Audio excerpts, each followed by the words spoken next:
அவர் வந்து ஒரு அவார்டு வாங்கினாரு அப்படின்னு சொன்னாங்க ராட்டர்டாம் ஃபெஸ்டிவல். நமக்கு அதிகமாக வெளியே தெரிஞ்ச ஃபெஸ்டிவல்ஸ் வந்து கான் ஃபிலிம் ஃபெஸ்டிவல், ஆஸ்கர் மட்டும்தான் நமக்கு தெரியும்.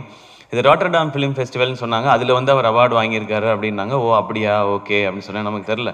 அப்போ தான் அருண் சொன்னார், இது வந்து ஃபஸ்ட் ஃபிலிம், டெபியூ ஃபிலிம் பண்ணுறவங்களுக்கு கொடுக்குற அவார்டு, உலகம் ஃபுல்லாக இருந்து செலக்ட் பண்ணுவாங்க. இந்த அவார்டை ஏற்கனவே வாங்கினவர் வந்து கிறிஸ்டோஃபர் நோலன் அப்படின்னு சொல்லி சொன்னார். நான் அப்படியே பார்த்தேன் அவரை, வினோத்தை பார்த்துட்டு, எந்த ஊர் பிரதர் உங்களுக்கு அப்படின்னேன். அண்ணே இங்கே தானே, மதுரை தானே அப்படின்னாரு. எனக்கு வந்து ஒரு மாதிரி அப்படியே கூஸ் பம்ஸ் ஆயிடுச்சு. மதுரையிலேருந்து போய் ஒரு இன்டர்நேஷ்னல் ஃபிலிம் எடுத்து கிறிஸ்டோஃபர் நோலன் வாங்கின அவார்டை ஒருத்தன் நம்ம ஊரில் வாங்கியிருக்கான், ஏன் இது வெளியே தெரியவே இல்லை அப்படின்னு சொல்லி நான்.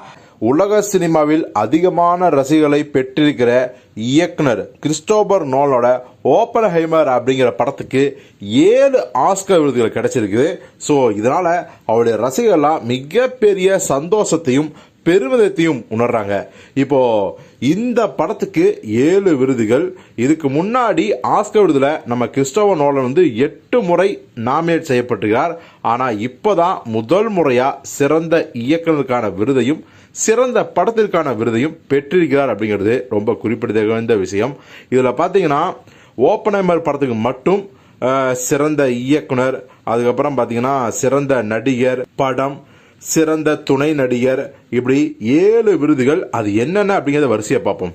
சிறந்த படம் ஓப்பன்ஹைமர், சிறந்த நடிகர் சில்லியன் மர்ஃபி, ஓப்பன்ஹைமர் நடிச்சவர் தான்.